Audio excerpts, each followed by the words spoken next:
नमस्कार, clean news Bihar में आप सभी का स्वागत है। आप जानेंगे खबर पूरे बिहार से। बिहार में कोरोना जांच में फर्जीवाड़े पर एक्शन शुरू। जमुई में सिविल सर्जन समेत 4 सस्पेंड, 6 बर्खास्त, सभी जिलों के जांच के आदेश।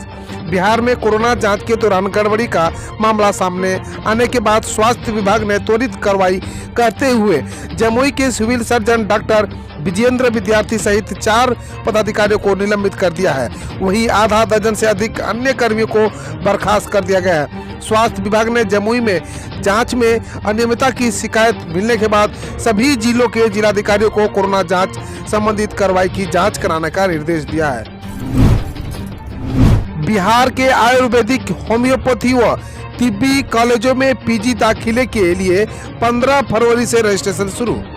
बिहार संयुक्त प्रवेश प्रतियोगिता परीक्षा परिषद ने राज्य के आयुर्वेदिक, होम्योपैथिक और तिब्बी कॉलेजों में पीजी के विभिन्न कोर्सों में एडमिशन के लिए रजिस्ट्रेशन तिथि जारी कर दी है। एमडी होम्योपैथी, एमडी आयुर्वेदिक व एमडी यूनानी के लिए रजिस्ट्रेशन 15 से 19 फरवरी रात 10 बजे तक करा सकते हैं। फीस का भुगतान 19 फरवरी को रात 12 बजे तक कर सकते हैं। काउंसलिंग का कार्यक्रम 21 फरवरी को जारी किया जाएगा। वहीं ऑफलाइन काउंसलिंग 24 फरवरी को सुबह 10 बजे शुरू होगी।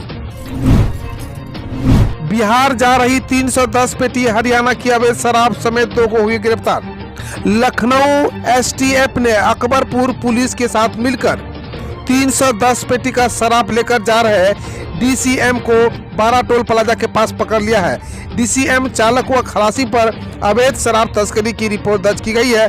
बाजार में शराब की कीमत करीब 15 लाख रुपए बताई जा रही है। अवैध शराब पलवल हरियाणा से बिहार ले जा रहे थे। पुलिस को गुमराह करने के लिए शराब तस्कर चूनी चोकर की बिल्टी बनाए थे। पुलिस छात्रा के साथ गैंगरेप के बाद आरोपियों ने किया वीडियो वायरल, 3 हुए अरेस्ट। बिहार के गोपालगंज में 17 वर्षीय नाबालिग छात्रा से गैंगरेप का चौंकाने वाला मामला सामने आया है। आरोपियों ने पीड़िता का वीडियो भी बना लिया और बाद में उसे सोशल मीडिया पर वायरल कर दिया। मामला मीरगंज थाना इलाके की एक पंचायत का है। इस संबंध में पीड़ित परिवारों की ओर से गोपालगंज महिला थाने में लिखित शिकायत दर्ज कराई गई है, जिसके बाद पुलिस ने 3 आरोपियों को गिरफ्तार कर लिया है। पुलिस ने बताया कि शिकायत मिलते ही एसपी के नेतृत्व में से स्पेशल पुलिस टीम ने रात भर छापेमारी की, जिसमें सभी तीनों आरोपियों को गिरफ्तार कर लिया गया है। एसपी ने बताया कि आरोपियों ने पुलिस से पूछताछ में अपनी संलिप्तता स्वीकार की है। शनिवार को तीनों आरोपियों को कोर्ट में पेश करने के बाद जेल भेज दिया गया है। सहकारिता विभाग का बयान। कृषि विभाग से रजिस्टर्ड किसान की 21 फरवरी तक बेच सकेंगे धान। सहकारिता और खाद्य उपभोक्ता संरक्षण विभाग ने संयुक्त प्रेस कॉन्फ्रेंस की है। यह संयुक्त प्रेस कॉन्फ्रेंस धान अधिप्राप्ति को लेकर की गई है। सहकारिता विभाग की सचिव वंदना प्रेषी ने कहा कि धान अधिप्राप्ति का काम नवंबर से शुरू किया गया था। पहले किसानों का निबंधन किया जाता था, लेकिन इस बार निबंधन की प्रक्रिया समाप्त कर दी गई है। किसान सलाहकार से धान अधिप्राप्ति के लिए मदद ली गई है। उन्होंने कहा कि धान अधिप्राप्ति के लिए किसानों की संख्या में वृद्धि हुई है। 21 फरवरी तक जो भी किसान आएंगे उनके धान की अधिप्राप्ति की जाएगी। पटना में आया भूकंप तो छात्रों ने इस तरह से बचाई जान। विमेंस कॉलेज में मॉक ड्रिल। देश की राजधानी दिल्ली सहित पश्चिम भारत में शुक्रवार की रात आए भूकंप ने बिहार के लोगों को भी डरा दिया। लोगों को तुरंत 2015 का भूकंप याद आ गया, लेकिन सबसे दिलचस्प बात यह है कि इस भूकंप से कैसे बचना है। इसका पूर्वाभ्यास बिहार की राजधानी पटना की छात्राओं ने शुक्रवार के दिन ही कर लिया था। ऐसा कैसे हुआ यह हम आपके आगे बताएंगे। यहाँ हम यह जरूर जान लीजिए कि शुक्रवार की रात आए भूकंप का बिहार में कोई असर नहीं पड़ा है। बिहार में राज्यपाल कोटे से 12 चेहरे बनेंगे एमएलसी। भाजपा जदयू के 2 नेताओं का मनोनयन तय। पूर्व सांसद व मंत्री तक रेस में। बिहार में नई सरकार गठन के बाद अब नीतीश कुमार के नेतृत्व वाली एनडीए सरकार की कैबिनेट का विस्तार कर दिया गया है। नीतीश कैबिनेट में किस नेता को जगह मिलेगी और किन्हें फिर इंतजार की करना पड़ेगा, ये सियासी कयास अब समाप्त हो चुका है। वही मंत्रिमंडल विस्तार के तमाम चैप्टर क्लोज होने के बाद अब राज्यपाल कोटे से एमएलसी बनने की हलचलें तेज हो गई है। सूबे की सियासत अब इस चर्चे से गर्माने लगी है। बिहार कोरोना जांच फर्जीवाड़े को लेकर तेजस्वी पर नीतीश के मंत्री ने किया पलटवार, कही ये बातें। कोरोना जांच को लेकर विपक्षी के नेता तेजस्वी यादव के आरोप पर सूचना एवं जनसंपर्क मंत्री संजय झा ने पलटवार किया है। उन्होंने कहा कि पूरे कोरोना काल में तेजस्वी यादव बिहार से बाहर थे। विपत्ति के समय राज्य की जनता को छोड़ दूसरी जगह चले जाने वाले विपक्ष के नेता आज सवाल उठा रहे हैं। देश में यह इकलौता विपक्ष के नेता थे जो कोरोना के समय वे राज्य छोड़कर बाहर चले गए थे। मंत्री ने कहा कि कोरोना संक्रमण से निपटने के लिए बिहार में जिस व्यापक स्तर पर काम हुआ है उतना देश में कहीं और नहीं हुआ है। 10,000 करोड़ से अधिक की राशि कोरोना काल में खर्च की जा चुकी है। इसी का परिणाम है कि बिहार में कोरोना से होने वाली मृत्यु दर करीब नगण्य है। राजग में फिलहाल तुम्हारी भी जय जय हमारी भी जय जय वाली स्थिति। आखिरकार 84 दिनों बाद भाजपा और जदयू में सहमति बन गई है और सीमित मंत्रिमंडल का विस्तार पा गया है। हमेशा की तरह कुछ को तकलीफ हुई तो कुछ के छीके फूट गए। छीके उन 10 फूटे जो पहली बार मंत्री बने और अरमान उनके फूटे जो फूल माला तैयार रखे थे। बने 17 मंत्रियों में 9 भाजपा के और 8 जदयू के हैं। अभी भी 5 मंत्री और बनाए जा सकते हैं। पार्टियों के पास यह लॉलीपॉप है, इसलिए तमाम भरोसे में है कि शायद उनके दिन भी बहुरे हों। बिहार में सरस्वती पूजा में लॉ एंड ऑर्डर के लिए अर्धसैनिक बलों को 2 कंपनियों की होगी प्रतिनियुक्ति। सरस्वती पूजा पर विधि व्यवस्था बनाए रखने के लिए बिहार को 2 कंपनी अर्धसैनिक बल मिले हैं। बिहार सरकार ने केंद्र से 3 कंपनी की मांग की थी, पर उसकी जगह 2 कंपनी मुहैया कराई गई है। अर्धसैनिक बलों को सरस्वती पूजा के दौरान पटना समेत अन्य जिलों में जरूरत के हिसाब से प्रतिनियुक्ति किया जा सकता है। रैप और एसएसबी की कंपनी रहेगी। सरकार ने बिहार में सरस्वती पूजा पर 2 कंपनियों की प्रतिनियुक्ति को हरी झंडी दे दी है। इसमें एक कंपनी रैपिड एक्शन फोर्स और दूसरी सशस्त्र सीमा बल होगी। रैप का बटालियन मुख्यालय वैशाली जिले में बन रहा है। फिलहाल एक कंपनी रैप मुजफ्फरपुर में मौजूद है। माना जा रहा है कि इस कंपनी को सरस्वती पूजा के मद्देनजर बिहार में प्रतिनियुक्ति किया जाएगा। वहीं एसएसबी की कई कंपनियां बिहार में मौजूद है। ऐसे में संभावना है कि दूसरे राज्य से बल बुलाने की आवश्यकता नहीं होगी। पटना के अलावा दरभंगा, भागलपुर या सीतामढ़ी में उन्हें प्रतिनियुक्त किया जा सकता है। वैसे जरूरत पड़ी तो दूसरे जिलों में भी अर्धसैनिक बलों को भेजा जा सकता है।